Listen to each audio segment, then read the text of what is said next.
The latest controversy has sparked another wave of debate, with many calling it one of the most serious moments the league has faced in recent years. During a nationally televised game, a hard foul resulted in an immediate flagrant 2 foul and an automatic ejection, drawing widespread criticism and raising fresh concerns about player safety.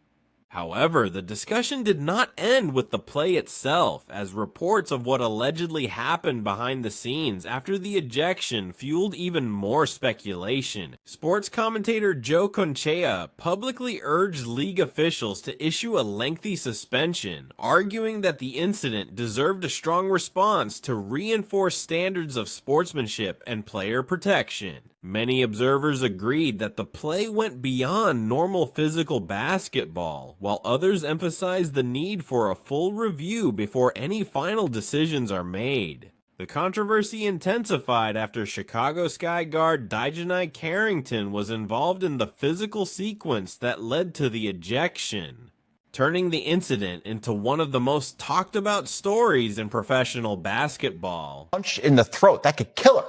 Right? And the WNBA, right? The people that run that league, if you're Dejanay here and you have a foul like that, I don't want to hear about, okay, that's a flagrant 2 and you get this sort of fine.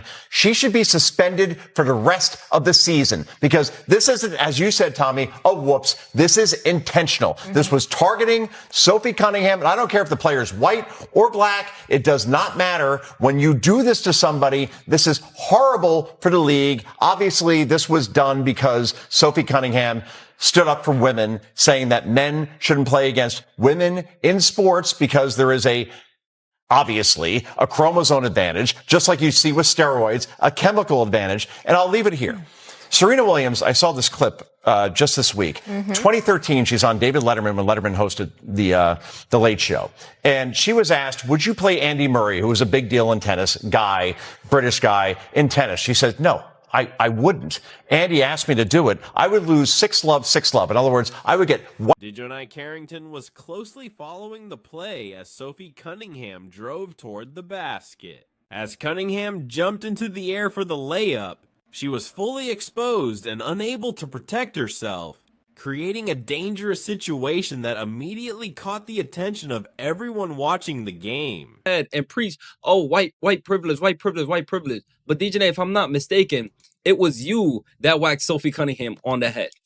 You whacked the white girl on the head, and you got a consequence for it, right? You got punished for it. And then you broke league policy because you took to the internet and posted white privilege. And then you don't even know. The rules itself says, according to the 2026 WNBA official rulebook, an ejected player or coach must immediately retreat to the team's dressing room, locker room, or leave the building entirely. However, because league policy prohibits players from using personal electronic devices or posting online until all post-game media obligations are fulfilled, they cannot use their phones while waiting in the locker room.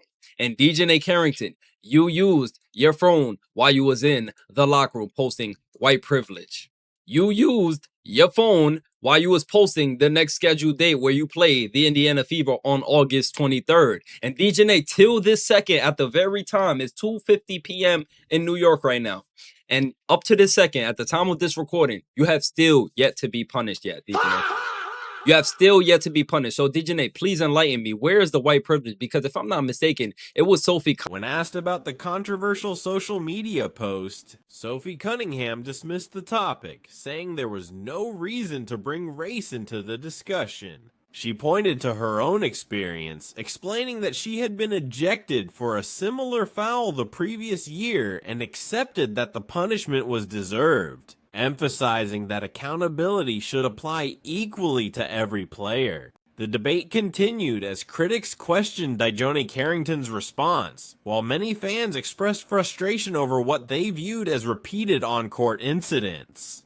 Media commentator Joe Concha also weighed in, arguing that the foul deserved a much stronger penalty than an ejection alone. He criticized both the physical play and the way the controversy was handled afterward, saying the league must take player safety seriously and enforce its rules consistently. with prominent analysts publicly calling for tougher discipline. The incident has become one of the biggest talking points in professional basketball. About it. So immediately during the game, right? During the game, DeJounte Currington went to the locker room and tweeted that white privilege when you assaulted a player. Sophie didn't touch you. How is this? Foul. Caitlyn couldn't believe it, right? And you would think like, okay, that's not that bad, right? But then when you bring up another incident with Natasha Cloud during the same game, if I might add, during the same exact game, Natasha Cloud was seen pushing this same exact referee with no punishment, with no consequence. In fact, shutting DeJounte's claims down that this is not white privilege. In fact, this is black privilege. Let's be real with ourselves. Shout out to Rose Rams, my guy, Black and White Sports. One of the realest in the space, man. Shout out to my guy. Make sure y'all go subscribe to him. If you're not, you're living under a rock. But look at this, man. Natasha Cloud pushing the referee. Oh, my gosh. One more time, just in case you missed it. Natasha Cloud bumping the referee. You can clearly see she's physically putting her hand on the referee's ribcage, pushing her out of the way. And the referee's like, no, Natasha, stop it. This is so attractive to me. Stop it, Natasha. I'm supposed to be professional right now. Look at this, man.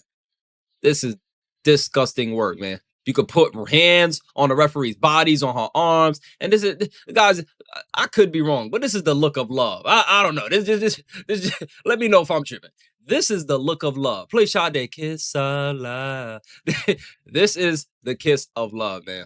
But when Caitlin Clark gets bumped by this same exact referee, she didn't know what to do. So instead of not calling the foul, the referee said, oh, I'm going to call a technical foul on Caitlin. I got to do something.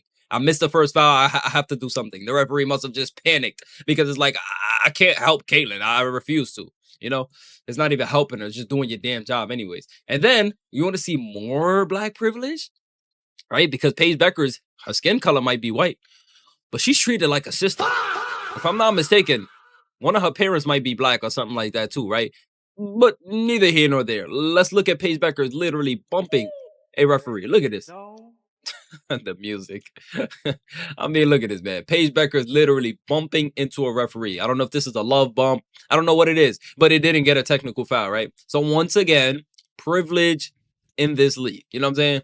But man, listen, like if this is white privilege, I don't know what it is, man. Listen, Caitlin Clark has it taken. This controversy goes far beyond a single foul.